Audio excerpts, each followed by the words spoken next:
Cette année, j'ai plusieurs choses à vous proposer.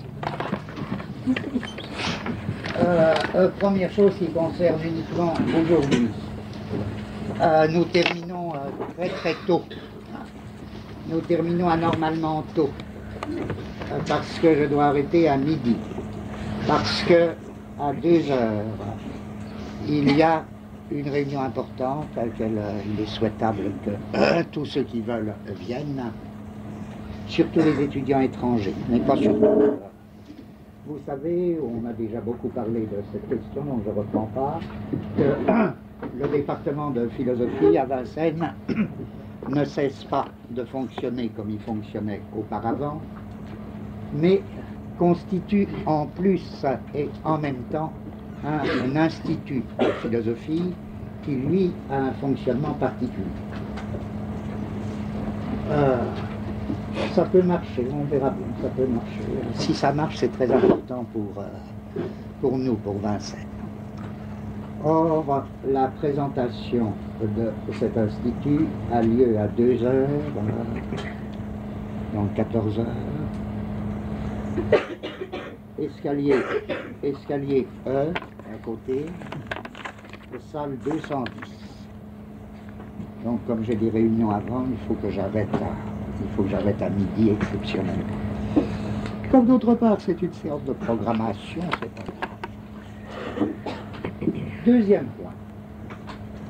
Je vous propose, au début de cette année, c'est-à-dire pendant un trimestre ou un peu plus d'un trimestre, de traiter, dans le prolongement de ce que nous avons fait l'année dernière, mais ceux qui, l'année dernière, n'étaient pas là, aucune importance, de traiter dans le prolongement l'année dernière ce qui nous restait à faire et que nous n'avions pas eu le temps de faire. Je m'expliquerai un peu mieux tout à l'heure, mais ce qui nous restait à faire, c'était une certaine conception de l'appareil d'État, ou une série d'études et d'analyses sur l'appareil d'État. Une fois dit que je voudrais que ces analyses ne se réduisent pas à ce qui se passe actuellement, mais comportent et surtout débouchent sur ce qui se passe actuellement. Car chacun de nous est sensible que l'année commence à tout égard, et à cet égard en particulier, commence comme sombre et même très sombre. Alors donc, ça nous occuperait un certain temps, si ça vous convenait, ces analyses concernant l'appareil d'État en liaison avec ce qu'on avait fait l'année dernière. Ensuite, qu'est-ce qui se passerait? Ça dépendrait beaucoup de vous. Moi, je souhaite que des sujets viennent de vous. J'aimerais bien revenir, mettons, ça nous prendra ça, l'appareil d'État, ça nous prendra un trimestre ou au grand maximum un semestre, mais que le reste du semestre, on fasse à votre demande des choses sur des auteurs dont vous avez besoin. Moi, j'aimerais bien revenir, qu'on revienne aussi à des auteurs littéraires. Par exemple, on fait 3 séances ou 2 séances sur Beckett, on fait 2 séances sur quelqu'un d'autre, soit moi, soit un autre, suivant nos compétences à chacun. Mais là, il faudrait que, ou bien des philosophes, ou bien des notions, tout ça, bon, enfin, on aura toujours de quoi faire. Mais ça implique que ce soit vous. Et puis tout, déjà pour l'appareil d'État, j'aurais très besoin de vous, parce que l'année dernière, une chose qui marchait bien, ça marche de mieux en mieux. Sur ce qu'on a fait l'année dernière, surtout à la fin, et il y en a beaucoup d'entre vous qui m'ont apporté beaucoup de choses. Alors si ça pouvait se faire de la même manière pour l'appareil d'État. Donc aujourd'hui, je voudrais juste me contenter et de rappeler très brièvement ce qu'on avait fait l'année dernière, pourquoi l'appareil d'État s'enclenche là-dessus, et en même temps rassurer ceux qui étaient pas là l'année dernière, et qui se persuadent bien qu'il n'y avait aucun besoin de savoir ce qu'on a dit l'année dernière pour suivre cette année. Mais il faut juste qu'ils aient les principes de base de l'hypothèse dans laquelle nous étions. Alors c'est par là que je commence cette manière dont nous avons été amenés à poser Mais on s'était bien gardé, on n'a pas eu le temps, heureusement, on n'a pas eu le temps de le résoudre le moins du monde, de poser un certain problème, qui nous paraissait être le problème de l'État. Qu'on puisse le poser de mille autres manières, ça va trop de soi. Mais nous, on avait été amenés à partir, et ça nous avait occupé toute l'année dernière à peu près, à partir d'une espèce d'opposition abstraite. Je dis bien abstraite parce que ça va de soi. Ce ne serait pas une objection de dire, mais concrètement, ça se mélange. Évidemment, ça se mélange. Et d'une espèce d'opposition abstraite entre ce qu'on appelait en gros la machine de guerre et ce qu'on appelait l'appareil d'État, où on lui donnait déjà un nom pour s'y repérer davantage, l'appareil de capture. Et on disait la machine de guerre et l'appareil de capture ou l'appareil d'État, c'est pas du tout pareil. Bon, et c'était comme ça une hypothèse. La manière dont on essayait de développer cette hypothèse était ceci, que même historiquement, la machine de guerre a été, si on la prend vraiment à la lettre, la machine de guerre a été l'invention de l'organisation nomade. C'est eux qui ont inventé la machine de guerre. Je ne dis pas, comprenez tout de suite dans quel sens on va, je ne dis surtout pas qu'ils ont inventé les armées. Les armées, la machine de guerre, c'est sûrement lié, mais aucune raison de croire que c'est la même chose. Nous supposions que c'est l'organisation ou la composition nomade qui a inventé la machine de guerre. Est-ce que c'est bon, est-ce que c'est pas bon? On avait déjà renoncé à choisir ce qui était le pire entre les appareils de capture, les machines de guerre, tout ça. Alors, rien ne pouvait être très très bon dans tout ça. Mais ce qui nous frappait, c'était que s'il est vrai que les nomades ont inventé la machine de guerre, c'est dans des milieux précis, dans des conditions déterminées et dirigées justement contre les appareils d'État. Et que la machine de guerre, ça a été une espèce de riposte, de parade aux appareils d'État, aux appareils de capture. Même si les deux sont entrés dans des rapports très complexes et d'intimité très complexes, où par exemple les machines de guerre nomades ont formé des États, où les États se sont appropriés des machines de guerre. C'était pas notre sujet. Si, c'était notre sujet. Ça faisait partie des mélanges concrets qu'il fallait analyser concrètement. Mais du point de vue des oppositions polaires, c'est une espèce d'opposition abstraite.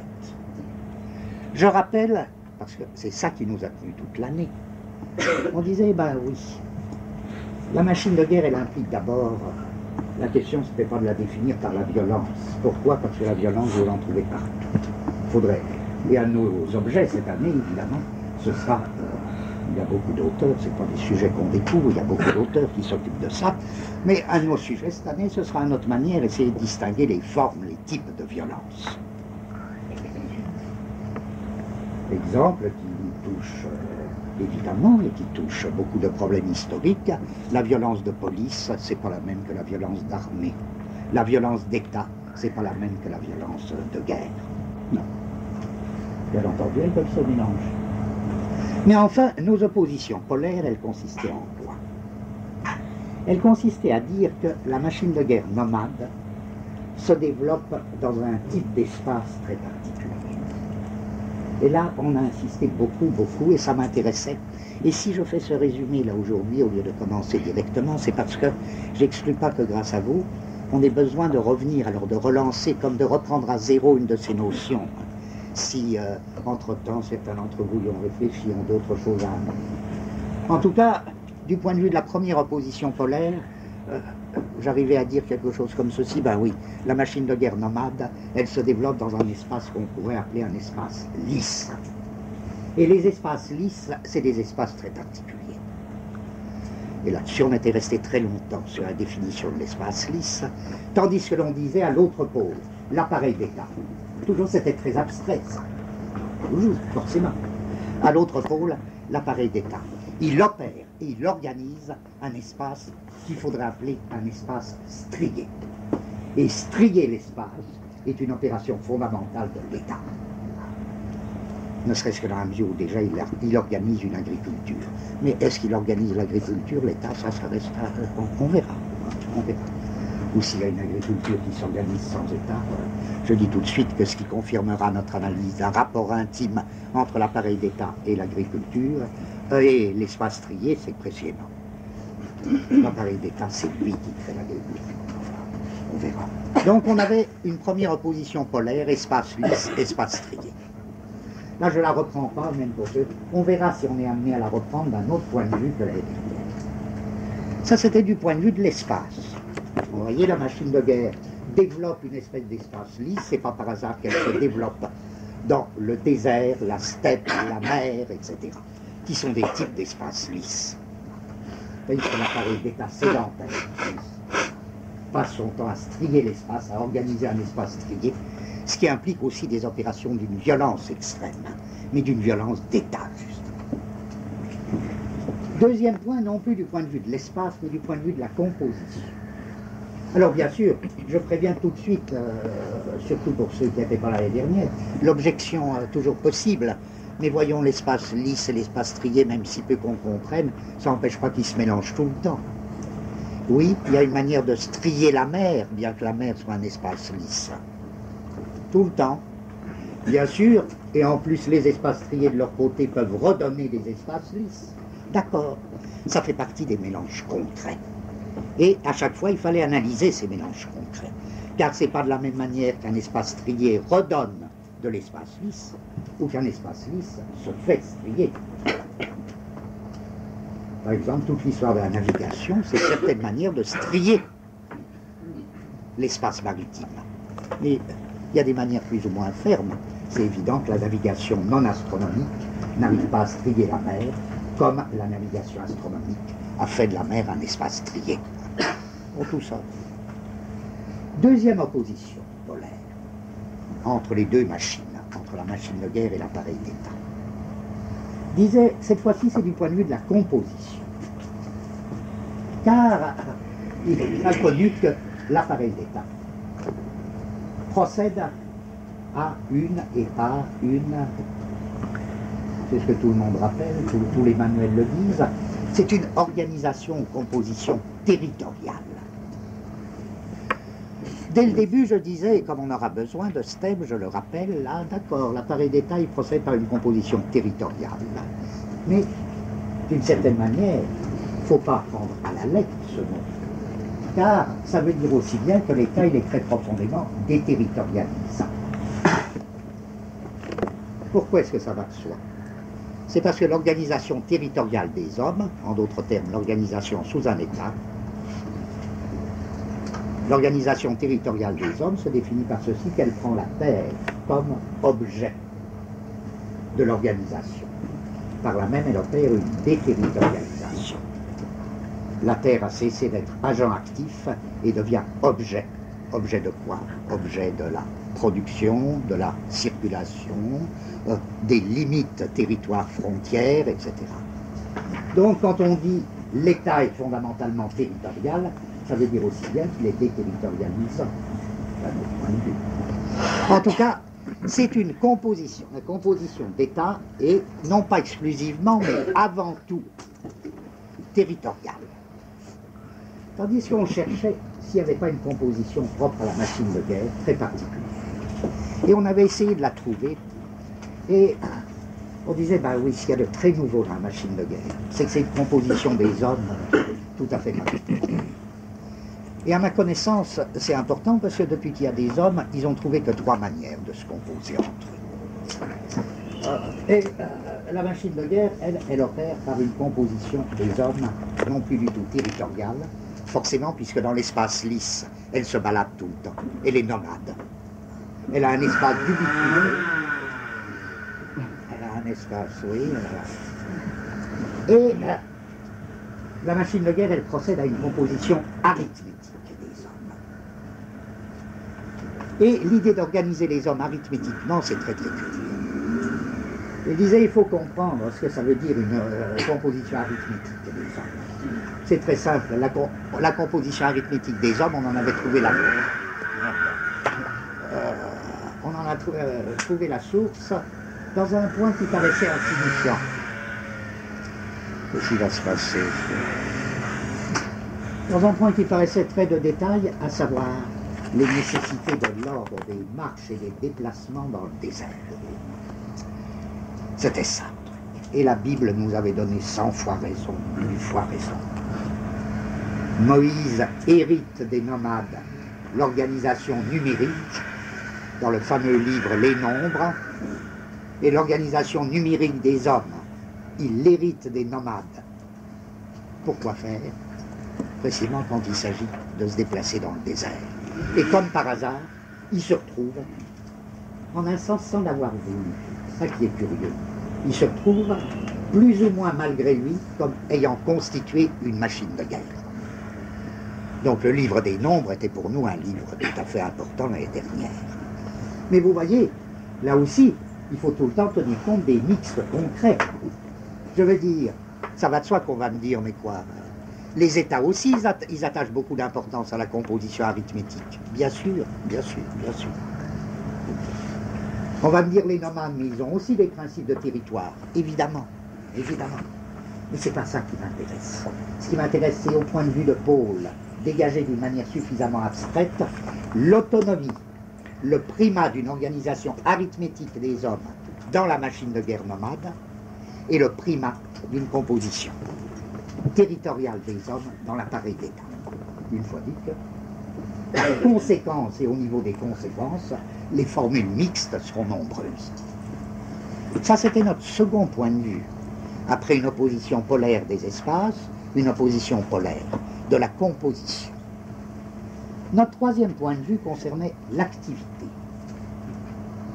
Et on disait, c'est pas du tout le même type d'activité, encore que les deux types d'activités vont se mélanger dans des mixtes concrets. C'est pas le même type d'activité. Parce que l'appareil d'État, il a inventé un mode d'activité très très curieux et qui n'allait pas de soi. Et ce mode d'activité, là, ça, je ne l'avais pas développé l'année dernière, parce que si je l'avais développé sur certains points, mais on le retrouvera d'un autre point de vue, ce problème. C'est pour ça que j'ai besoin de cette récapitulation. Parce qu'il y a des choses qu'il faudra développer du nouveau point de vue de cette année. Le mode d'activité que l'appareil d'État invente et impose, c'est le travail. Et le travail, c'est pas n'importe quelle activité. Je veux dire, c'est un mode, ça se définit pas simplement par l'objet sur lequel il porte, les moyens qu'il emploie, les outils, par exemple. Ça se définit, c'est véritablement un mode d'activité très particulier. Or, une de nos hypothèses l'année dernière, c'était que le travail ne peut surgir. Oui, je dis presse là pour lancer une... pour ceux qui savent, je reviendrai là-dessus, il ne faut pas vous inquiéter que ceux qui ne savent pas, ça n'a aucune importance. Ceux qui connaissent et qui ont bien à l'esprit la distinction marxiste du travail et du surtravail. Une hypothèse que je voudrais justement approfondir ou essayer d'approfondir cette année, c'est que c'est le surtravail qui constitue le travail. C'est le surtravail qui est constitutif du travail. C'est-à-dire, c'est le surtravail qui fait de l'activité un travail ou qui soumet l'activité à la règle du travail. Si bien que là, on comprend mieux le lien, si cette hypothèse est vraie, on comprend mieux que le travail appartient fondamentalement à l'appareil d'État. C'est l'appareil d'État qui fait travailler les gens. Il n'y a pas de travail hors de l'appareil d'État. Il y a d'autres choses, il y a d'autres activités, mais le travail, il n'a jamais épuisé. Et je dis ça déjà parce qu'on aura alors à affronter ces problèmes. Là, je tiens à faire d'autant plus cet hommage qu'actuellement ils sont tous en prison, ou presque tous. Ça me paraît être l'apport le plus considérable. Merde. Ça me paraît être l'apport le plus considérable des autonomes italiens, à commencer par Tony Negri, d'avoir poussé très très loin une analyse marxiste mais nouvelle du travail dans l'État actuel. Et étant bien placé, c'est-à-dire parce que le cas de l'Italie étant très très particulier quant au problème moderne du travail, là je crois qu'ils ont poussé une pointe d'analyse à la fois marxiste et complètement nouvelle, ce qui ne s'oppose certes pas, qui sera d'une grande importance pour nous dans les formes nouvelles du travail et les rapports nouveaux du travail avec l'appareil d'État. Donc on aura à parler de tout ça.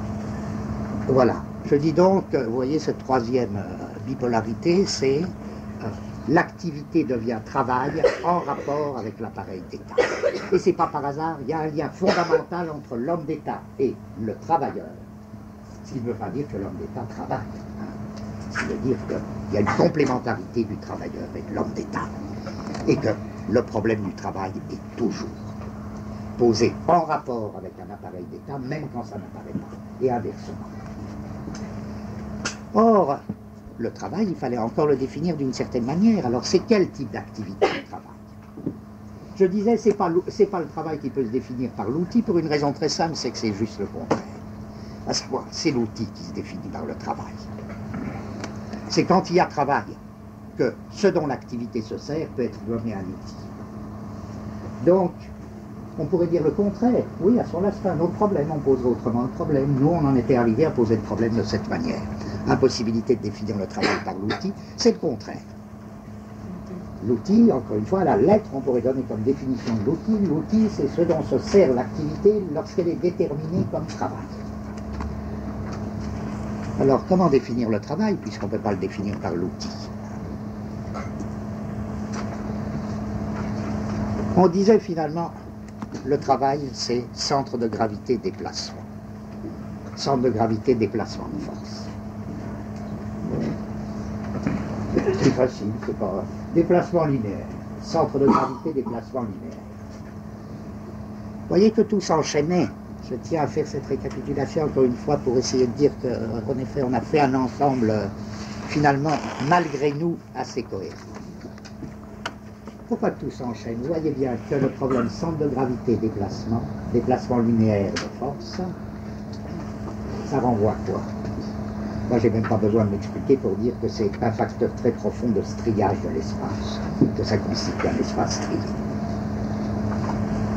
Bon. Force par déplacement égale travail. Et le travail, c'est quoi? C'est irréductiblement un concept social et physique. Et c'est pas par hasard que c'est en même temps, dans la physique du 19e, que se fait ce concept physico-sociologique de travail. Le travail, comme vous le trouvez dans tous les manuels de physique à l'usage du Bachot, vous voyez, les rapports poids-hauteur, force-déplacement, et puis l'élaboration du statut du travail, en même temps, au 19e siècle, et par les mêmes gens. Et là, certains d'entre vous nous avez apporté des textes très fondamentaux sur les ingénieurs du 19e, qui sont précisément à la charnière de l'élaboration du concept physique de travail et du concept sociologique de travail. C'est les mêmes, forcément. C'est du côté des mines, de l'école des mines, c'est du côté de toutes sortes d'écoles d'ingénieurs, c'est une des tâches de l'ingénieur civil, là, cette double élaboration du concept physique et du concept sociologique. Tandis que du côté de la machine de guerre, je crois que l'activité, bien sûr, dans la machine de guerre, on travaille aussi. Ça va de soi qu'on travaille. On ne peut pas dire qu'il ne travaille pas. On peut dire qu'il travaille, oui. Mais là aussi, ça fait partie des mixtes concrets. Tout le monde travaille. Bon, d'accord, c'est pas ça qui nous intéresse, encore une fois. Ce qui nous intéresse, c'est dégager des pôles ou des potentialités prévalentes, des prévalences, des préférences, des primats. Alors, au niveau des formules mixtes, tout se mêle par définition, forcément. Mais ça n'empêche pas que la machine de guerre, elle ne se définit pas. Même si elle comporte du travail, ce n'est pas un de ses éléments constitutifs. Pourquoi? Parce que l'activité qu'elle règle est d'un autre type que travail. Ou elle ne règle pas l'activité sur mode du travail. Elle le règle sous quelle forme? Je disais, en employant des mots de la physique du XVIIe et du XVIIIe siècle, c'est beaucoup plus sous la forme action libre, à condition de ne pas donner à libre un sens démocratique, mais à lui donner un sens physique. Et l'action libre, c'est quoi? C'est très étudié dans la physique du XVIIe, du XVIIIe siècle, et au XIXe siècle, précisément, il y aura la grande distinction entre l'action libre et le travail, distinction purement physique, purement de sciences physiques. Et le type de l'action libre, on l'avait trouvé, donc je ne vais pas pousser trop en détail cette récapitulation, dans un modèle presque, un modèle privilégié, à savoir un mouvement tourbillonnaire qui occupe simultanément un maximum de points de l'espace. C'est pas par hasard que le mouvement qu'invoque la machine de guerre est toujours de ce type, et très fréquemment de ce type. Depuis le tourbillon des tribus nomades jusqu'au caractère tourbillonnaire des machines de guerre à proprement parler, dès les Grecs, à savoir des Démocrites, Archimède, etc., le mouvement tourbillonnaire apparaît toujours lié au thème de la machine de guerre. Non, pas toujours, souvent lié au thème de la machine de guerre. Là encore, je retrouve mes points, parce qu'un mouvement tourbillonnaire dont les points occupent un maximum de positions dans l'espace, je demande problème, de quelle nature est cet espace? C'est évidemment un espace lisse. C'est évidemment un espace lisse. Le mouvement tourbillonnaire, il trace un espace lisse. Au contraire, le critère du travail, dont on a vu que c'était centre de gravité, déplacement linéaire de la force, définit un espace strict. Donc tout allait bien pour nous l'année dernière. Le principal, c'est que ça dure cette année. Voilà, c'était le troisième point. J'espère que ce n'est pas inutile cette récapitulation. Je voudrais aller plus vite. Quatrième point. Là aussi, on avait une quatrième opposition bipolaire du point de vue de l'expression. Et on disait, l'appareil d'État, vous voyez, puisque on pressent de plus en plus qu'en effet il est en rapport très fondamental avec le travail, ou plutôt le travail est en rapport très fondamental avec lui. L'appareil d'État, vous comprenez, c'est pas très compliqué. Ces éléments fondamentaux d'expression, c'est quoi? Je dirais, ou d'action-expression, oui, plutôt action-expression. C'est outils et signes. Et après tout, ça nous donne une nouvelle direction. Tiens, alors, il y aura un rapport fondamental entre les outils et les signes. En effet, tout le monde le sait, il n'y a pas d'appareil d'État sans appareil d'écriture. Et quand il s'agit d'organiser le surtravail, quand il s'agit de faire travailler les gens, il y a toute une bureaucratie. Il n'y a pas de travail sans bureaucratie de travail. Et la bureaucratie, c'est quoi? Ça implique toute une comptabilité, tout un système d'écriture. Et c'est un véritable couple de notions que constitue signe, outil, au niveau de l'appareil d'État. Au point que c'est même la plus forte unité de l'homme d'État et du travailleur. L'homme d'État émet des signes, tandis que le sujet agite ses outils. Alors là aussi, il y a toutes sortes de combinaisons. Mais la nécessité de l'écriture est inscrite dans le travail. Tout comme la nécessité des outils est inscrite dans les systèmes sémiologiques, dans les systèmes de signes.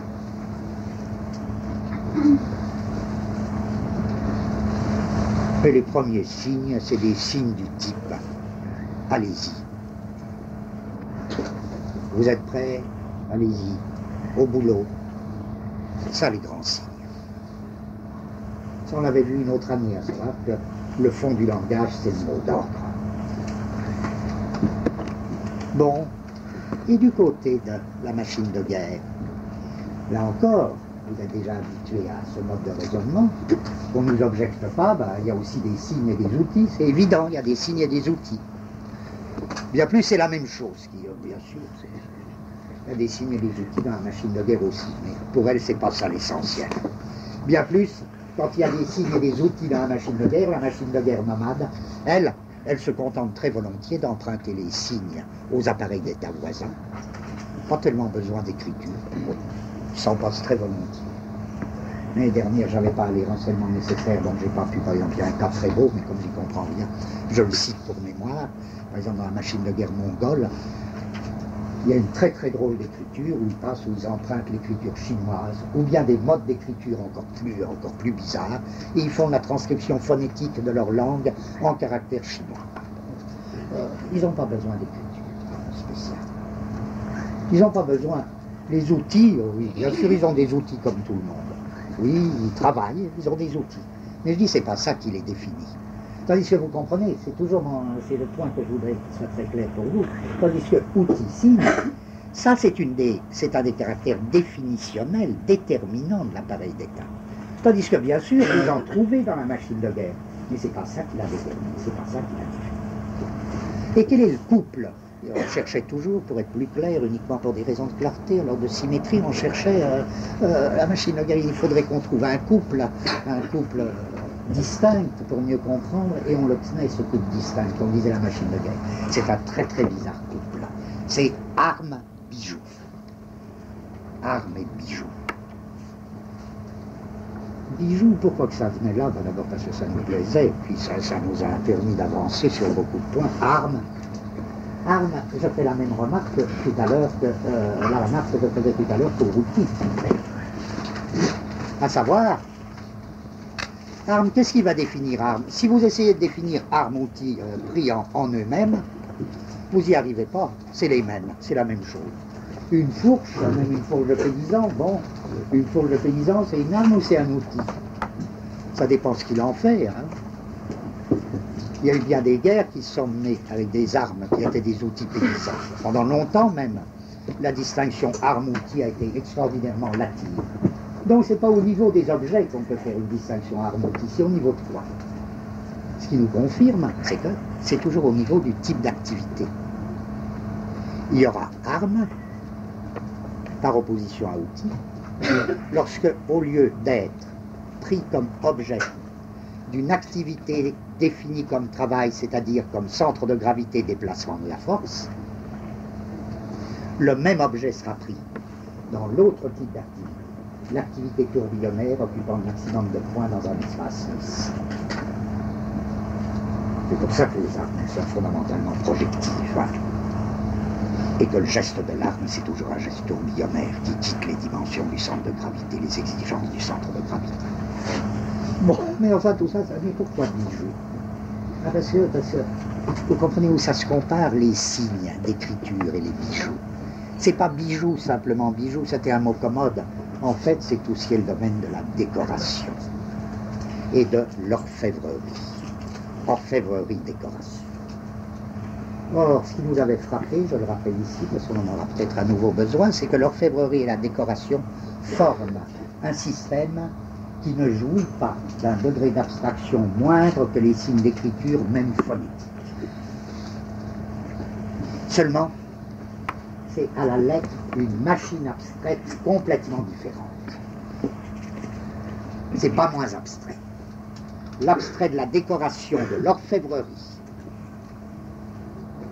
a une puissance au moins égale à la puissance des signes les plus abstraits. Mais c'est une toute autre organisation. Et notamment la décoration, l'orfèvrerie et la joaillerie ne constituent pas une écriture. C'est presque, si vous voulez, la sémiotique des armes, alors que l'écriture, c'est la sémiologie de l'outil. En même temps, je retire cette formule parce que justement, comme elle est trop facile, mais c'est juste pour essayer d'éclaircir. Voilà. Alors bien sûr, objection mineure aussi, mais il y a des bijoux dans les États. Évidemment, il y a des bijoux dans les États. Seulement, ils ont une drôle d'histoire dans les États. C'est dans les machines de guerre que les bijoux ont toute leur, si j'ose dire, toute leur splendeur. Parce que c'est les vrais signes de la machine de guerre. Dans les États, ils n'ont plus des utilisations dérivées, comment dire, décadentes, dégénérescentes. On parle même par bijoux, alors il y a des langages de bijoux. Le langage de Bijou, c'est pas ça du tout, c'est pas ça. La force de la joaillerie, la force de la décoration, la force de l'ornementation, c'est encore une fois diriger un système d'abstraction, non moins grand que les signes les plus abstraits, et pourtant d'être d'une abstraction complètement différente qui se propose à tout autre objet. Bon, ça c'était notre quatrième point du point de vue de l'expression, donc arme-bijou. Le couplage arme-bijou de la machine de guerre et le couplage outil-signe de l'appareil d'État. Enfin, du point de vue de l'émotion, machine de guerre et appareil d'État mettant en jeu des émotions, on avait essayé, on verra si, mais peut-être ce sera plus tard dans l'année à propos de certains auteurs, qu'on pourra reprendre ce thème ou le développer autrement. On avait essayé de distinguer deux sortes d'émotions. Les sentiments qui renvoyaient à la fois au thème d'un développement, d'une formation, et qui étaient vraiment les émotions circulant dans le milieu de l'appareil d'État. Du travail, des signes, etc. Et d'autre part, quelque chose qui est d'une autre nature, bien que nous ayons les deux à la fois, tantôt. Et d'autre part, les affects. Les affects qui, eux, sont les émotions propres à la machine de guerre. Et dans les deux cas, il ne faut pas non plus la choisir où est la pire violence. Tout ça, c'est très violent. Ou bien, c'est pas violent du tout. Ça dépend. Je veux dire que dans la machine de guerre, il y a une autre pitié. Il y a une autre justice. Il y a une page de Kafka admirable sur l'opposition des deux pitiés, des deux justices.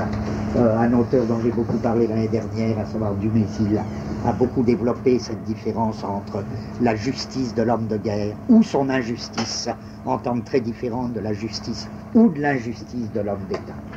C'est ni la même pitié, ni les mêmes grâces, c'est pas du tout le même système émotif. Dans un cas, par commodité, on parlait d'affect, et dans l'autre cas, on parlait de sentiment.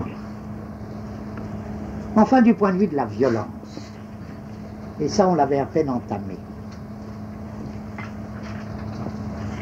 Du point de vue de la violence, encore une fois, c'est bien pour ça qu'on ne peut pas dire que la machine de guerre soit plus terrible. Si terrible qu'elle soit, elle n'est pas plus terrible que l'appareil d'État. Est-ce qu'on peut dire que l'armée, qu'une armée, si portée à l'absolu soit-elle, qu'une armée mondiale soit plus terrible qu'une police mondiale? Il n'y a aucune raison de confondre ces notions. Il n'y a pas lieu de penser que la machine de guerre procède de la même manière que la police. L'appareil d'État, lui, il a besoin d'une police, bien avant d'avoir besoin d'une armée. Il y a des choses très curieuses dans ce qu'on peut pressentir de certains États archaïques, comme ayant déjà une police et une bureaucratie développées, mais n'ayant pas encore d'armée, semble-t-il, d'armée à proprement parler. Et quelle serait la différence entre ces types de violence? La violence de guerre, peut-être qu'en un sens, on n'a pas de pire. Mais qu'est-ce qu'il y a de spécial dans la violence d'État? Certains auteurs modernes ont inventé un concept pour rendre compte de cette violence d'État, à savoir le concept de violence structurelle. Il faudra nous demander qu'est-ce qu'on peut appeler une violence structurelle. En tout cas, la violence structurelle, c'est elle qui repose sur la police ou qui n'a besoin que d'une police. Ça se passe comme si elle était sur le mode du déjà là. Elle est toujours déjà là. Elle est toujours comme appliquée, elle se présuppose constamment elle-même. Si bien d'une certaine manière, elle peut dire, mais moi j'y suis pour rien, je ne suis pas une violence. Tandis que la violence de la machine de guerre, c'est la violence qui perpétuellement arrive et ne cessera d'arriver. Et qu'est-ce que ça veut dire, ça? C'est pour clore cette énumération de... Il y aurait donc, en fin de compte, à distinguer deux violences de la machine de guerre et de l'appareil d'État, comme on a distingué les autres pôles. Et il y a une chose qui me paraît très très frappante, à l'issue justement là aussi de certaines remarques en passant de Dumézil.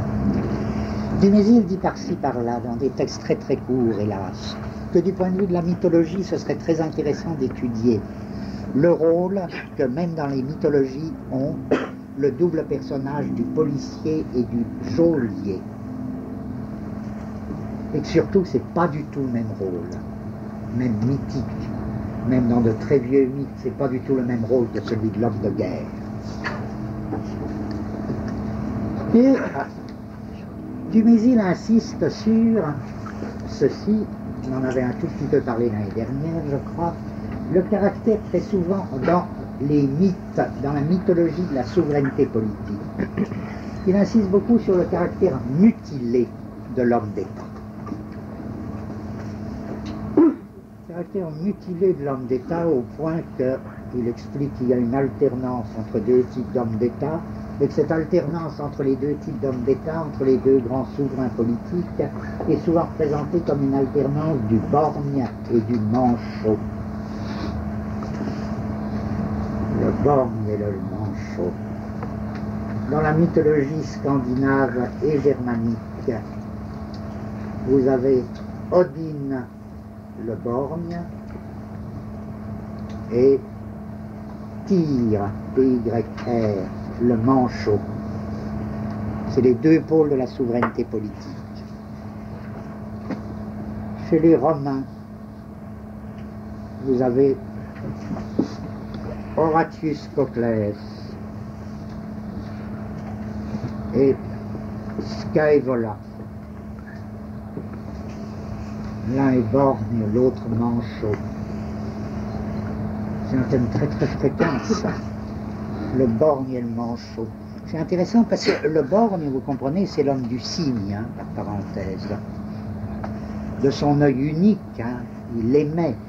Et en effet, dans les mythologies, là, le dieu borgne, c'est celui qui émet les signes à distance, qui frappe, qui avec un signe frappe de stupeur. Il surgit, son œil clignote, c'est la stupeur. C'est le signifiant. Le manchot, c'est l'homme du travail. Hein. Le manchot, c'est généralement le chef de celui ou des personnages étranges dans les mythologies, dans beaucoup de mythologies qui apparaissent comme les 100 mains, mais pas 100 S-A-M-S, 100 C-E-N-T. Celui qui n'a qu'une main est en même temps le directeur de ceux qui ont toutes sortes de mains. Bon, c'est... Voilà que l'homme d'État est une espèce de mutilé mais quoi. Le travailleur aussi, c'est une espèce de mutilé. Très curieux en quel sens. Et tous, en tant qu'on est dans un État, on est des mutilés. Je veux dire, je ne veux pas du tout faire de l'anarchisme facile, mais indépendamment de Dumézil, je me rappelle un texte que je trouve très beau du romancier allemand, pourtant ambigu, Jünger. Jünger, dans son roman Les abeilles de verre, dit ceci, il dit, c'est quand même curieux, quand je lis Homère et les récits de combat entre les héros homériques, je ne vois jamais le moindre récit de mutilation. Il ne faut pas exagérer, vous me direz que dans les récits de guerre, on en voit. Bon. Et ça laisse ce problème. Dans Homère, on ne voit pas ça. Et en effet, les dieux de la guerre, c'est très curieux, ne sont pas mutilés. En revanche, les dieux du travail sont tous mutilés. Ils boitent, ils ont une main, ils n'ont qu'un œil. Et Jünger dit une formule que je trouve très bonne, il dit, vous comprenez, dans le travail, on a l'habitude de croire qu'il y a des accidents du travail, à savoir, et c'est vrai qu'il y a des accidents du travail, mais bien plus profondément, ce qui est terrible dans le travail, c'est que la mutilation précède l'accident. Or, ça vaut parfaitement dans le couplage appareil d'État, travail. La mutilation, elle est comme déjà faite. La mutilation, elle précède l'accident. La mutilation, elle est déjà dans la posture.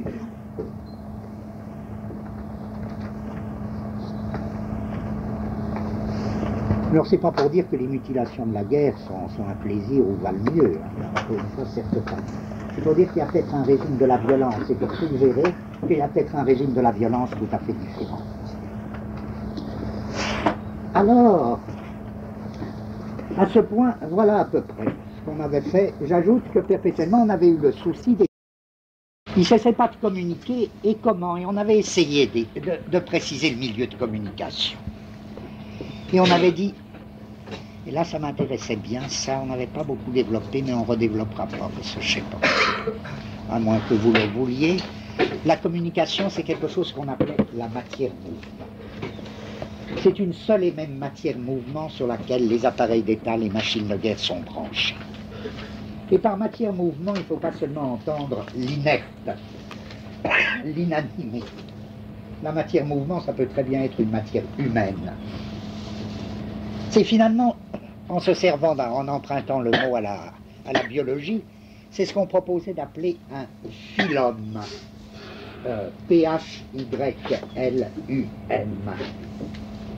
Un véritable phylum qui traverserait et les machines de guerre et les appareils d'État, c'est-à-dire sur lesquels les uns et les autres seraient branchés, et auxquels les uns et les autres, machines de guerre et appareils d'État, n'emprunteraient pas les mêmes caractéristiques.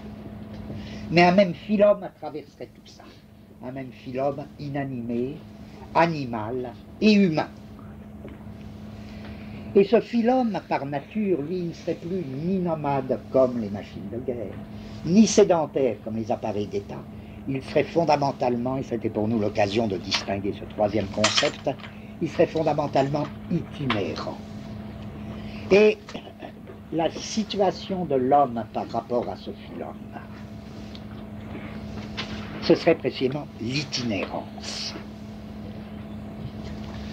Et ce phylum qui traverserait à la fois les appareils d'État et les machines de guerre, et qui serait l'objet d'une espèce d'itinérance. Il nous semblait avoir à mettre en jeu tout l'ensemble d'un problème qui nous avait longtemps retenu, à savoir le problème de la métallurgie et de l'histoire de la métallurgie.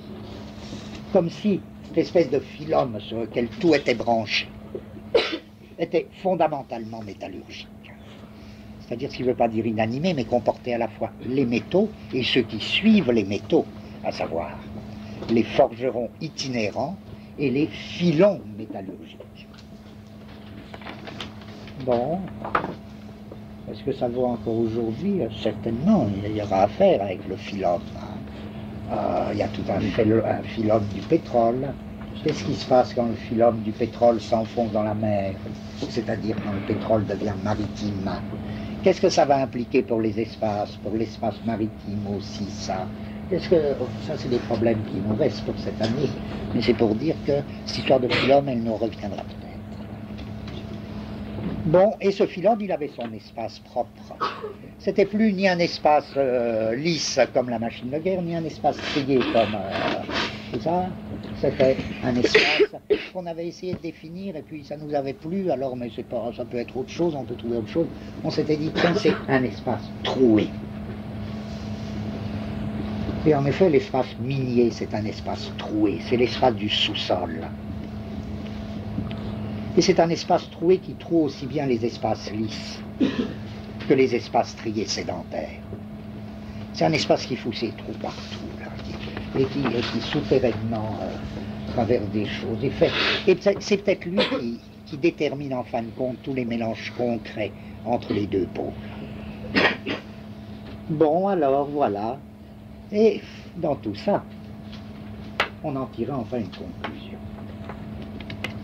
La conclusion qu'on tirait de tout ça, c'était, on ne sait pas très bien ce que c'est que l'appareil d'État, mais en tout cas, si on nous accorde les caractères qu'on a essayé de dégager en définissant l'appareil d'État, ça devient un mystère prodigieux. D'autant plus prodigieux, comment ça a pu se faire, pareille chose. D'autant plus prodigieux qu'au moins, on ne sait qu'une chose, il ne dérive pas de la machine de guerre. C'est pas la machine de guerre qui peut l'expliquer. En effet, si tous les caractères abstraits de la machine de guerre, y compris son espace, y compris sa composition humaine, y compris ses moyens, etc., s'oppose point par point au caractère de l'appareil d'État, on peut au moins en conclure non. Toute explication qui essaierait d'engendrer l'appareil d'État à partir d'une machine de guerre préexistante, pour nous, elle peut être très satisfaisante pour d'autres qui posent autrement le problème, ça devient leur affaire. Pour nous, dans notre position du problème, c'est devenu impossible. Comprenez-moi, ça ne veut pas dire qu'il n'y a pas même un problème fondamental. Le problème fondamental, c'est qu'au point où on en est, on se dit, nous ne savons pas du tout comment une chose, comme l'appareil d'État a pu se constituer. Ça, on ne le sait pas. Mais, si c'est constitué, ce n'est pas par la machine de guerre. La machine de guerre, elle a même un but fondamental premier, à savoir détruire les appareils d'État. Comme on dit, elle est directement dirigée contre le phénomène d'État, le phénomène urbain, le phénomène agricole. Alors bien sûr, elle s'intègre là-dedans, mais elle s'intègre à un second titre. Et on verra comment elle s'intègre et pourquoi elle s'intègre. Mais enfin, ce n'est pas elle qui l'explique.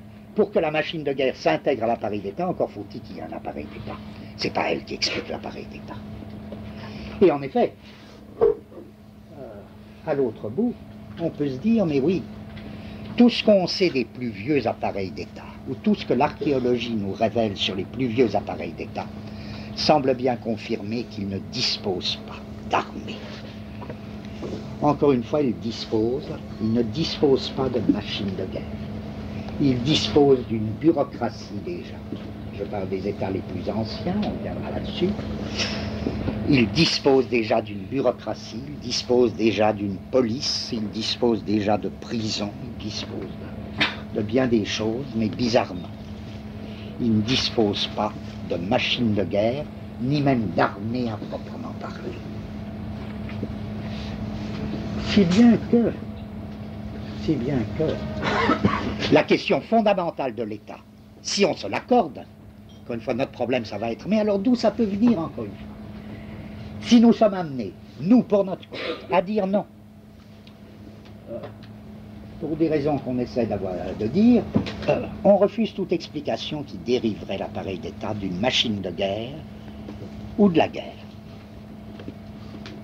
Le problème qui nous retombe dessus, c'est qu'en revanche, deviendra, une fois dit qu'il y a des machines de guerre qui se proposent et qui sont d'abord dirigées contre les appareils d'État, un des problèmes fondamentaux de l'appareil d'État, ça va être comment s'approprier la machine de guerre.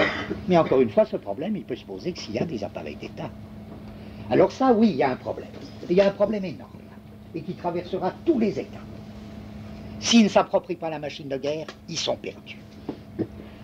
Et comment expliquer autrement la disparition brutale d'un certain nombre d'États très archaïques, dont l'archéologie nous affirme qu'ils disparaissent comme du jour au lendemain, qu'ils ne laissent plus aucun souvenir, qu'ils sont rasés,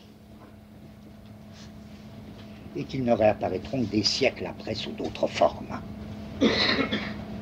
Sinon parce que, sans doute, ou une des raisons invoquées par les archéologues est que justement, ils se trouvent complètement liquidés par des machines de guerre nomades,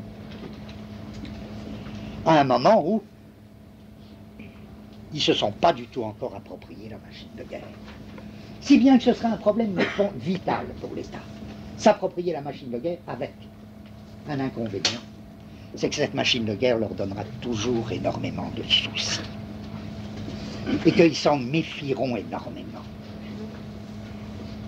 Et qu'ils seront toujours amenés à donner à cette machine de guerre un pouvoir immense. En même temps, à contrôler, à se demander comment contrôler cette machine de guerre. Et je veux dire, dans l'histoire, qu'est-ce qui s'est passé? Je dis là juste, pour en finir avec ce résumé, non, j'ai déjà dépassé le résumé dans l'histoire, comment ça s'est fait? On voit bien qu'il y a comme deux grands pôles de tentatives par lesquelles l'appareil d'État se fait une machine de guerre. Il y a le pôle, en gros, je dis le pôle mercenaire, et le pôle armé. Armée nationale, entre guillemets, puisque je parle d'époque où le mot nation est évidemment anachronique. Armée d'État, si vous voulez. Mercenaires employés, mercenaires payés, ou armée territoriale, armée venue du territoire d'État. Or, dans les deux cas, c'est terrible, hein, vous savez. Que ce soit le système du mercenariat ou le système de l'armée territoriale, c'est les deux manières. Je dirais que la première manière consiste à encaster, à la lettre, encaster une machine de guerre dans l'appareil d'État. La seconde manière est évidemment beaucoup plus subtile, beaucoup plus complexe. Elle consiste pour l'appareil d'État à s'approprier une machine de guerre. Je dirais que les armées d'État ou les institutions militaires n'ont rien à voir avec une machine de guerre. Dans mes définitions, comme ça, c'est par commodité.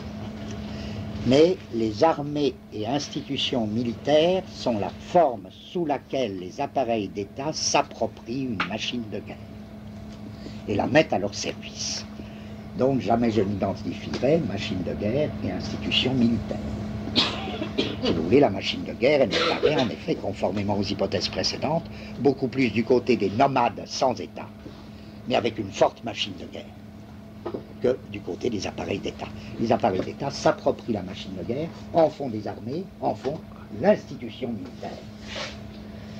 Alors, mais ces deux pôles, encaster ou s'approprier, vous voyez, le maximum d'appropriation surgira très tardivement avec les formes de conscription nationale.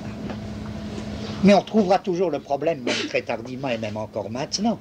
Armée de métier, armée de nation. Armée de métier, armée du peuple, on trouvera ça partout.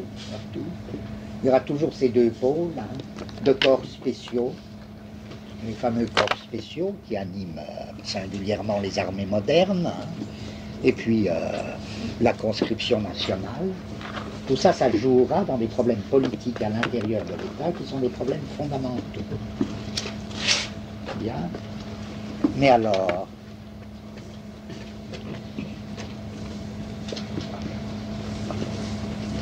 dans les deux cas, je dis que c'est pas le seul problème d'ailleurs, parce que si on réduit le rapport appareil d'État, machine de guerre, comment est-ce qu'il peut l'encaster sous forme du mercenariat ou se l'approprier sous forme de l'armée dite nationale, si on réduit le problème à ça, on laisse échapper toutes sortes de choses.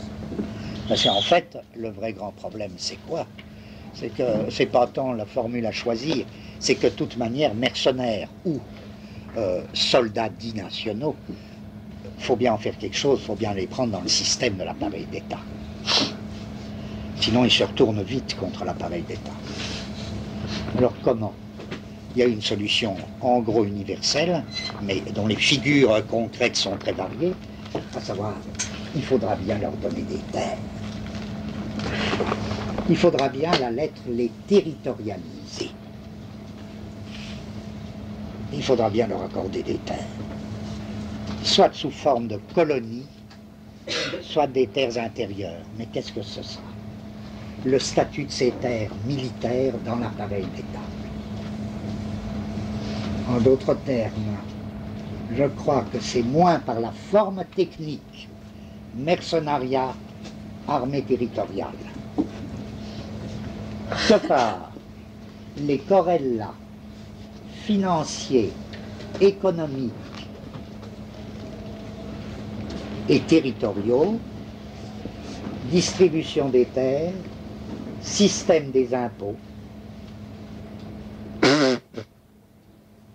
code des services,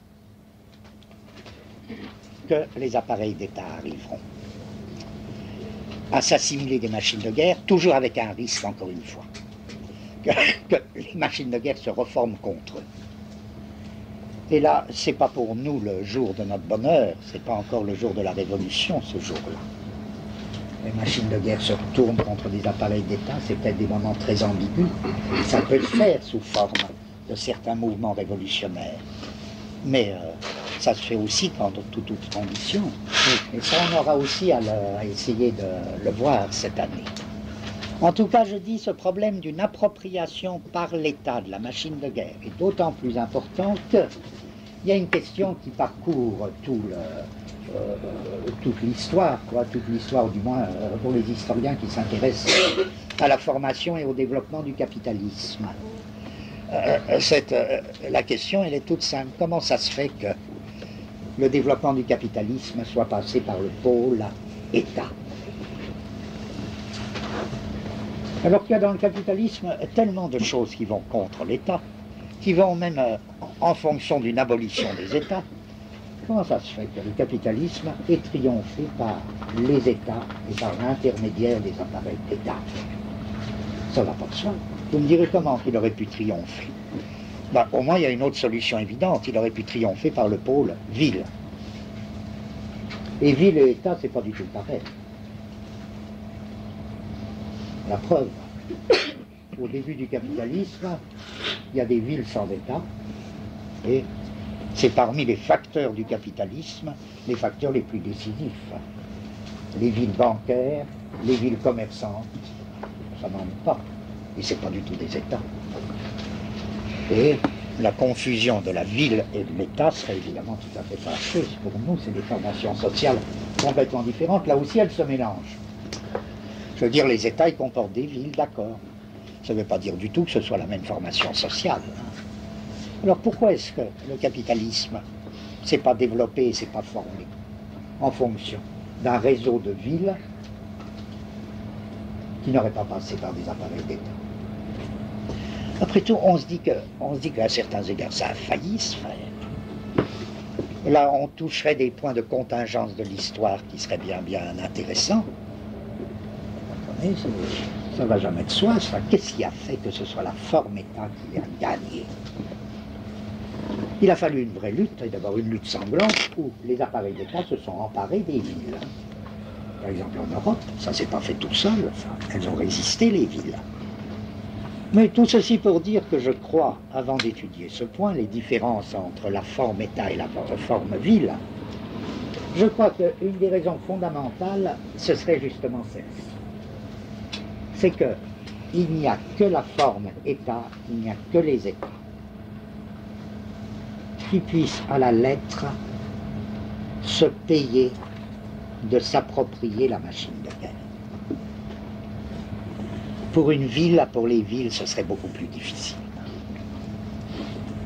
Là, il y aura quelque chose à chercher pour nous, mais je veux dire, quand se fait le triomphe de la forme État sur la forme ville, au moment du développement du capitalisme, c'est en même temps que l'appropriation de la machine de guerre implique un investissement de capital très lourd dont les villes commerçantes, même les plus riches, ne sont pas capables.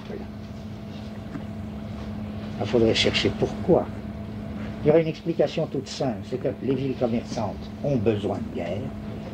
Les guerres commerciales sont un aspect très grand des guerres. Elles ont besoin de guerre, mais elles ont besoin de guerre rapide. Elles ont besoin de guerre le plus rapide possible et finalement qui ne coûte pas cher. Il faudrait réétudier des guerres comme par exemple la guerre de Carthage. Carthage, c'est typiquement une ville. Parce que Rome, c'est déjà beaucoup plus un appareil d'État. Mais Carthage, il ne peut pas soutenir Hannibal. Hannibal a beau gagner tout ce qu'il veut, il ne reçoit pas de renfort. Il n'y a pas d'investissement à la guerre. Ils ont besoin d'une guerre de mercenaires, et une guerre de mercenaires, ça doit se faire très vite, sinon c'est foutu.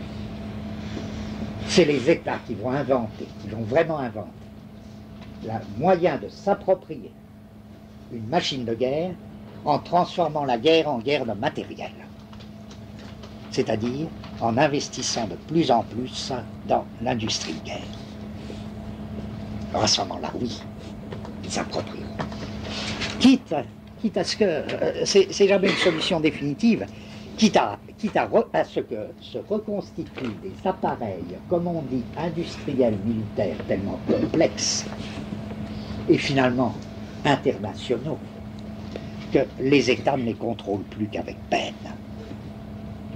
Donc ce sera très compliqué tout ça. Donc vous voyez, je dis, D'accord, il y a bien un problème du rapport de l'État et de la machine de guerre, mais ce problème, c'est comment est-ce qu'il se l'approprie. Ce n'est pas, en tout cas, que l'appareil d'État viendrait de la machine de guerre. Or, ce qui est terrible, en effet, ce qui est terrible, c'est que où qu'on se tourne dans cette histoire de « mais l'appareil d'État, qu'est-ce que c'est et d'où ça vient ?» Où qu'on se tourne, de quelque côté qu'on se tourne, dans les thèses qui sont pourtant nombreuses, on se heurte à la même chose, à la même impression. À savoir que ces thèses sont, comme on dit en logique, des tautologies. C'est-à-dire qu'elles présupposent ce qui est en question. Si j'essaie de grouper les thèses classiques sur l'origine de l'État, je précise qu'elles se retrouvent toutes, chez un des auteurs les plus profonds sur cette question, à savoir elles se retrouvent toutes, non pas mélangées n'importe comment, mais à des titres différents, elles se retrouvent toutes chez Engels. Or, première sorte de thèse, invoquer la guerre, ou ce qui n'est pas la même chose, mais c'est dans le même courant, des phénomènes liés à la machine de guerre. Soit l'acte de guerre, soit l'organisation de la guerre. Il y a eu plusieurs thèses comme ça. Engels s'en sert à propos des Germains. Il ne s'en sert pas dans n'importe quel cas, s'il ne fait pas un mélange. Il s'en sert dans le cas des Germains. Donc. Ça, c'est une première série de thèses. Une seconde série de thèses, je dirais, ça, je l'appellerai, si vous voulez, pour plus de simplification, enfin, si ça simplifie quelque chose, ce sont les thèses exogènes. C'est-à-dire qui rendent compte de la formation de l'appareil d'État par un facteur extrinsèque, la machine de guerre, la guerre. L'appareil d'État serait né, il serait le produit de la guerre. Deuxième sorte de thèse, des thèses que j'appelle par commodité endogènes. Elles consistent à invoquer des phénomènes intérieurs au développement économique et politique au sens le plus large, pour rendre compte de la formation d'un appareil d'État. Ces thèses, elles sont bien connues, ce sont les thèses qui invoquent notamment deux facteurs principaux. Comment, à partir et dans les sociétés dites primitives, se sont constitués des éléments de propriété privée, la privatisation de la propriété et la monétarisation de l'économie. Et c'est l'émergence des phénomènes de propriété privée et d'économie monétaire et marchande qui aurait entraîné la formation des appareils d'État. Cette thèse est invoquée par Engels, notamment à propos de la Grèce et de Rome. Elle ne s'exclut pas aucune, on peut les mélanger toutes. Troisième sorte de thèse, qui me paraissent les plus intéressantes, mais c'est ce qu'on pourrait appeler, cette fois-ci, elles invoquent des facteurs spécifiques. Et je voudrais que vous voyiez leur différence très profonde avec les secondes, avec les thèses endogènes. Si vous les cherchez chez Engels, vous ne les trouverez pas dans l'origine de la famille et de l'État, mais dans un autre livre, à savoir dans l'Anti-Düring. Et elle s'adresse à un autre niveau des cultures, à d'autres endroits géographiques. C'est pour ça que toutes ces thèses peuvent être combinées à première vue. Et elle consiste à dire que ce qui explique la formation de l'appareil d'État, c'est l'émergence progressive de fonctions publiques. Formule célèbre de Engels, ce sont les fonctions publiques qui sont à l'origine de la domination. Qu'est-ce que c'est que ces fonctions publiques? Eh bien, avec l'avènement, ou plutôt avec un certain développement de l'agriculture, il y aurait eu des problèmes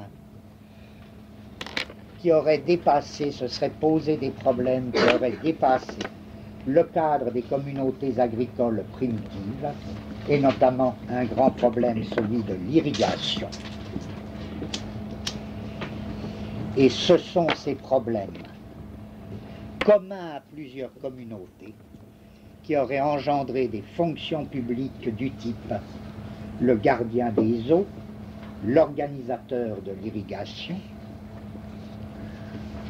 dès lors l'entrepreneur des travaux, vous voyez, l'organisateur de l'irrigation, l'entrepreneur des travaux, au besoin le percepteur d'impôts, etc. Et ce sont ces fonctions publiques dégagées progressivement qui auraient amené l'appareil d'État, entraîné l'appareil d'État. Je dis que où que nous nous tournions dans ces trois types de thèses, hein, à vous d'aller voir les livres, encore une fois, c'est dans Engels que tout se retrouve très bien. Si on... Je sais pas, moi j'ai l'impression, alors vous comprenez comment on fonctionne ici. Il peut très bien y en avoir parmi vous qui se disent, ah ben, une de ces thèses me va. Quand vous aurez réfléchi, ou si vous avez déjà réfléchi, si elle vous va, ben, ça fait rien, ou bien vous m'écoutez plus, ou bien vous m'écoutez quand même pour voir si ça peut s'arranger, mais c'est très possible. Moi je dis juste, qu'est-ce qui me fait penser que ces thèses, elles présupposent toujours ce qui est en question. Je dis pour la première, les thèses qui dérivent de la guerre, les thèses dites que j'appelais exogènes, c'est pas compliqué. Pas compliqué, c'est qu'en effet, les machines de guerre, elles peuvent toujours produire un État. À quelles conditions? À condition qu'il y en ait déjà un. Je dirais que c'est des facteurs, oui, c'est des facteurs d'État, mais des facteurs secondaires. Elles ne peuvent produire que des États dérivés. C'est dans la mesure où elles sont d'abord dirigées contre un État préalable, mais encore faut-il qu'il y ait un État préalable, que par voie de conséquence, elles peuvent s'intégrer dans un État. Mais elles présupposent, évidemment, elles présupposent qu'il y ait d'abord, que vous vous donniez d'abord un État. Les thèses endogènes, je dis, c'est encore plus... les thèses endogènes, c'est encore plus frappant, parce que toute cette histoire d'une formation de la propriété privée, à partir de la commune primitive, tout ce qu'on sait aussi bien en archéologie qu'en ethnologie, ça ne marche pas. Enfin, on peut avoir, je mets tout ça comme ça, c'est des impressions, on peut avoir le sentiment que ça ne marche vraiment pas. Pourquoi? On ne voit vraiment pas comment que ça pourrait se faire. Il faudrait encore indiquer un mécanisme. Il ne suffit pas de dire que tout d'un coup, il y aurait un grand sauvage qui dirait « ça, c'est à moi ». Non. Il faudra au moins avoir l'idée du moindre mécanisme qui peut, à partir d'une propriété communale, engendrer. Ou une propriété tribale, engendrer une propriété privée. Comment ça peut se faire? En revanche, tout ce que l'archéologie nous apprend, et là où on a des renseignements plus clairs, c'est que la propriété privée ne se constitue pas du tout, ou ne semble pas du tout dans l'état actuel des données archéologiques, ne semble pas du tout naître d'un système de propriété tribale dit primitive, elle se constitue à partir d'un système de la propriété publique impériale. Et là, on voit, et là, je le dirai seulement plus tard, on voit par quel mécanisme social très précis, très assignable, variable selon les cas, mais très assignable, à partir d'une propriété publique d'État, donc pas du tout une propriété privée, mais une propriété publique d'État, peut se constituer une propriété privée. Là, on s'y reconnaît. Mais ça me donnerait raison dans ma pure impression. Ça me donnerait raison dans ma pure impression, à savoir que, là aussi, la propriété privée, la privatisation de la propriété n'est facteur d'État que si vous vous donnez déjà un État.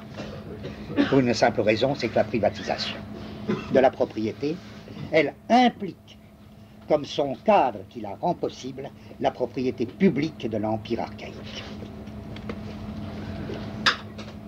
Et du côté de la monnaie, là, il y a un point où je fais appel, où je tiens à faire appel, parce que je continuerai la prochaine fois, mais ce sera pour demander à ceux d'entre vous qui peuvent de déjà préparer ces points. Est-ce qu'on peut dire aussi qu'un développement de l'économie, à la fois marchande et monétaire, aurait été un facteur de la constitution de l'État? Là aussi, la réponse, elle me paraît évidemment non. Non, pour deux raisons, dont l'une va de soi et dont l'autre me paraît beaucoup plus maligne, c'est-à-dire beaucoup plus intéressante pour nous si on arrivait à l'approfondir cette année. La raison qui va de soi, c'est presque la même que tout à l'heure. À savoir, il se trouve que l'économie marchande, elle est assignable à quel moment? Même comme l'économie marchande et monétaire. Elle est assignable précisément. Vous comprenez, l'argent, c'est un problème très très compliqué. Mais elle est assignable précisément à partir du moment où il y a des circuits de commerce extérieurs très déterminés. Il y en a dans les sociétés primitives. Seulement, il n'y a pas de monopole. Ce qui apparaît avec les États, c'est, comme on dit, le caractère monopolistique du commerce extérieur. À savoir, mettons, pour aller vite, c'est l'empereur qui tient le monopole du commerce. Et c'est à partir de ce monopole que l'économie peut être réellement monétarisée.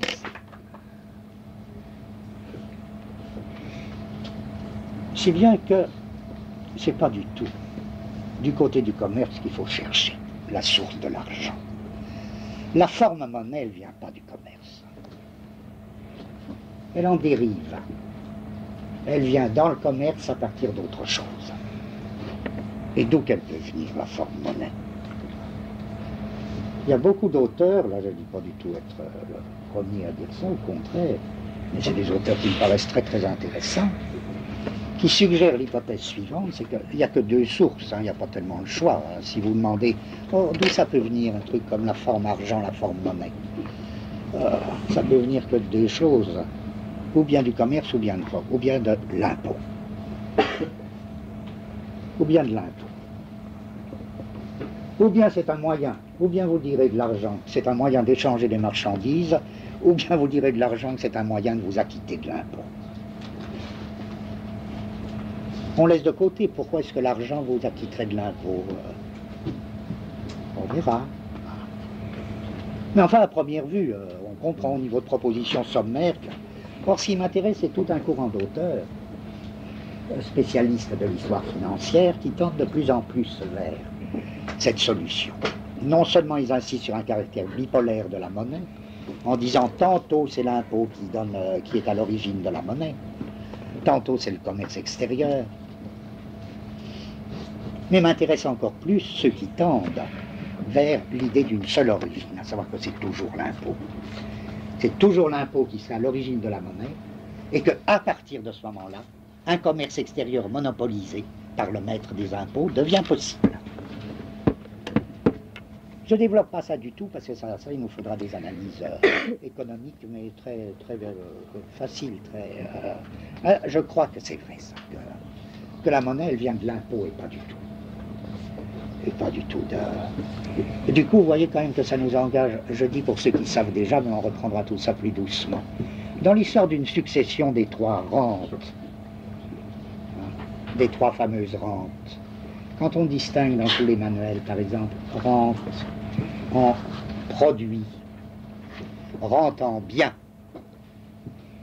c'est-à-dire le paysan qui donne des biens aux propriétaires, rente en travail ou en service, le paysan qui donne des services, qui rend des services aux propriétaires, et rente en monnaie, le paysan qui paie aux propriétaires.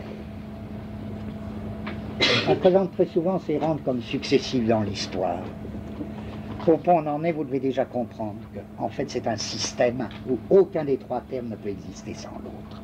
Et pourquoi? Parce que l'appareil, l'État, défini comme appareil de capture, a immédiatement trois pôles. C'est un appareil de capture à trois têtes. Et les trois têtes de l'appareil de capture, c'est rente du propriétaire, profit de l'entrepreneur, impôt du despote. Et pourquoi? Forcément, c'est le même.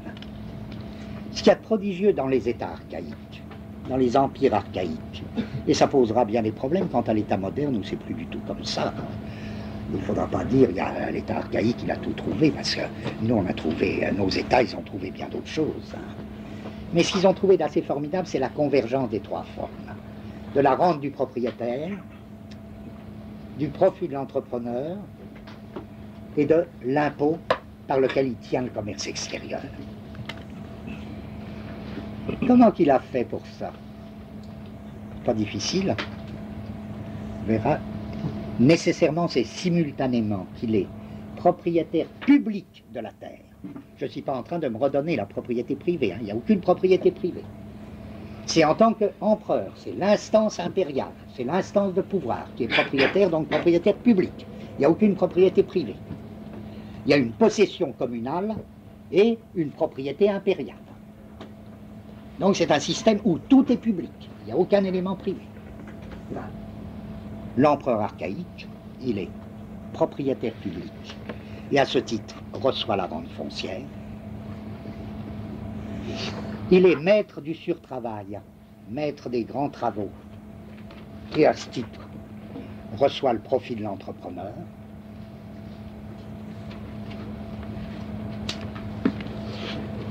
Et enfin, perçoit les impôts et monopolise le commerce extérieur. Et les trois têtes, je dirais, ce serait presque, si vous voulez, il y a dans Marx une fameuse formule trinitaire, hein, pour ceux qui savent, vous apporterez. Moi, je rêverais d'une autre formule, mais ça revient pour aucune importance, c'est pas une découverte, c'est... la formule trinitaire dont je rêverais, ce serait celle-là. Au niveau des empires archaïques, déjà, rente de la terre, profit de l'entreprise, impôts et commerce extérieur. Et ce serait ça, les trois têtes de l'appareil de capture. D'où vous voyez bien pourquoi, où que je me tourne.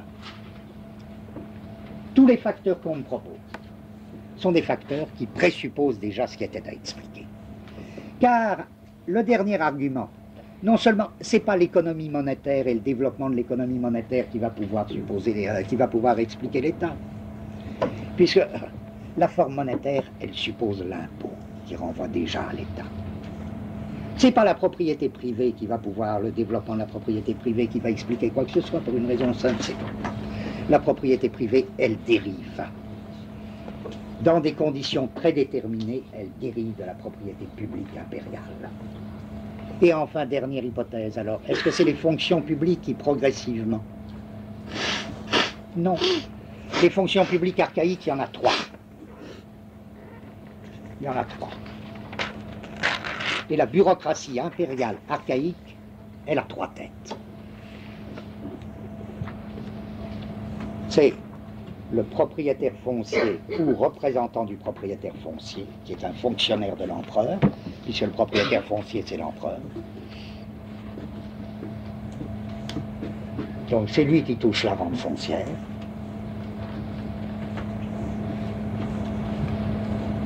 C'est deuxièmement l'entrepreneur qui reçoit le profit, et l'entrepreneur, c'est aussi l'empereur ou son fonctionnaire. Les deux, l'empereur et ses fonctionnaires. Ou bien c'est le deuxième type de fonctionnaire. Et le troisième, peut-être le meilleur, le plus mystérieux, mais qui apparaît dès le début, c'est le banquier. C'est le banquier. Et ça, c'est la triple bureaucratie impériale. Le représentant du propriétaire foncier, l'entrepreneur, le banquier. Et pourquoi? Parce que la banque, ça n'a jamais été simplement une institution d'intermédiaire. La banque, c'est une institution, et quand on comprend, mais vous le savez déjà, je dis ça pour que ce soit plus clair tout ce qu'on a à faire cette année, la banque, c'est pas un intermédiaire. Ou du moins, c'est une institution intermédiaire sous certains de ses aspects. Sinon, c'est une institution créatrice. Une banque, du moins, pas n'importe quelle banque, mais les autres ne font que dériver de ces banques fondamentales. Une banque, c'est une institution d'émission et de création de monnaie. À la question d'où vient la monnaie, évidemment, la monnaie, elle vient de celui qui l'émet, qui la crée. Il y a une création de monnaie. C'est les banques qui font les créations de monnaie. Or, le banquier, c'est précisément dans l'Empire archaïque le maître des impôts et celui qui tient, au nom de l'empereur, le commerce extérieur et le monopole du commerce extérieur, bien plus. Il fait l'opération la plus mystérieuse pour nous, du point de vue archéologique, qui puisse exister dans l'état le plus archaïque, à savoir, il fait déjà cette opération alors d'intermédiaire entre les trois pôles. À savoir, il change contre de la monnaie des biens. Car mettez-vous dans la situation d'un pauvre fonctionnaire, de l'empereur. Il doit un impôt à l'empereur. Il reçoit des terres à titre délégué. Il n'est pas propriétaire privé. On le verra mieux la prochaine fois. Il n'y a aucune propriété privée. Il y a une possession communale des communes. Il y a une propriété éminente de l'empereur, mais c'est une propriété publique. Et il y a une propriété de fonction des fonctionnaires de l'empereur. Il n'y a aucune propriété privée dans tout ça. Eh bien, c'est pas facile sa situation au fonctionnaire qui reçoit des terres à titre fonctionnel. Il doit à l'empereur un impôt. Les paysans, lui donnent en impôt des biens. Mais l'empereur, il fait une conversion. C'est génial comme système, vous savez, c'est génial. Je veux dire, si on ne comprend pas ça, si on comprend ça, on comprend mieux même des opérations monétaires actuelles qui pourtant n'ont aucun rapport. Mais il faut bien commencer par des trucs comme ça. Il se trouve dans une situation diabolique. Parce que l'empereur, lui, dans son coup de génie, il ne veut pas de bien. Ou du moins, s'il en veut pour ses stocks, une petite partie, il le prend en bien naturel, d'accord, en réserve de blé, tout ça. Mais il le prend aussi en argent. Donc, il va falloir que le fonctionnaire opère la conversion d'une partie des biens que les paysans lui doivent en monnaie qu'il doit à l'empereur. Il faut donc qu'il passe par une banque. Et la banque, elle, comment elle va se procurer ça? Et comment elle va engranger? Elle reçoit des biens naturels et elle fournit de l'argent. Qu'est-ce que ça va être cette création de l'argent dans les empires les plus anciens? Ça va être formidable comme système. Ça va être un de ces systèmes, mais très très curieux. Comprenez que beaucoup de ce qu'on appelle déjà, dans les époques les plus archaïques, le problème agraire est complètement lié à ce système. Rente en nature, en bien naturel, et conversion de la rente en nature en rente monétaire par l'intermédiaire de la banque. En tout cas, les trois grandes fonctions publiques que je dis pour en terminer, c'est le propriétaire foncier, l'entrepreneur de grands travaux, le banquier des impôts et du commerce. Or, comment voulez-vous que ces fonctions publiques rendent compte de l'apparition de l'État? Alors que d'une part, elles sont strictement complémentaires, il me semble, et que d'autre part, dès qu'elles surgissent, il y a déjà État. Donc, au point où j'en suis, j'estime avoir dit le problème de cette année. Alors, il est tellement bien, on pourrait s'arrêter, on pourrait dire il n'y a pas de solution, c'est parfait. Le problème, là où on en est, c'est supposons qu'on définisse l'appareil d'État comme un appareil de capture, qui ne s'explique pas par la machine de guerre, qui s'appropriera la machine de guerre, mais qui ne s'explique pas par elle. Nous voyons qu'il fonctionne comme, c'est comme un piège, quoi. C'est comme un piège au sens où on parle d'un piège à la chasse. C'est pas la guerre le modèle de l'appareil d'État. C'est beaucoup plus la capture, c'est beaucoup plus les chasses. Lui, c'est un appareil dont on pourrait faire le tableau, comme on fait le tableau d'un appareil de chasse, d'un piège. C'est un appareil à trois têtes, constitué par rente, profit, impôt. Comment ça a pu marcher, ça? Comment ça a pu marcher? Avec une police, bien sûr, avec une bureaucratie policière. Pourquoi que ça suffit? Comment se fait-il qu'il n'y ait même pas besoin d'appareil de guerre à ce moment-là, de machine de guerre pour ça, pour un tel appareil? Comment est-ce que le problème de la guerre est un problème tout à fait différent? Donc, qu'est-ce qui va se passer à ce niveau? Donc, qu'est-ce que c'est que cet état que j'appelle archaïque et qui présente déjà ces trois têtes et la circulation entre les trois têtes, c'est-à-dire avec ce rôle très bizarre de la banque, donc entre rente, profit, impôt. Et notre formule trinitaire de l'appareil de capture État, ce serait ça, rente, profit, impôt. D'où cette année pour vous, première nécessité, faire de l'économie politique, si vous le voulez bien, même au niveau de la rente foncière, des impôts, tout ça. C'est très, il y en a sûrement qui pourront là beaucoup m'aider. Deuxième nécessité, ce sera, quand on abordera d'autres problèmes, je voudrais qu'il y ait un groupe qui se mette, cette fois-ci, j'expliquerai pourquoi la prochaine fois, déjà à la recherche de ce que on peut appeler, là je le dis de manière plus surprenante, mais j'expliquerai la prochaine fois pourquoi, qui se mettent à des recherches concernant ce que les mathématiciens appellent axiomatique. Et comme je pense que les rapports du département de philosophie avec celui de mathématiques sont des rapports particulièrement serrés, au besoin, je verrai des mathématiciens s'il y a moyen que certains d'entre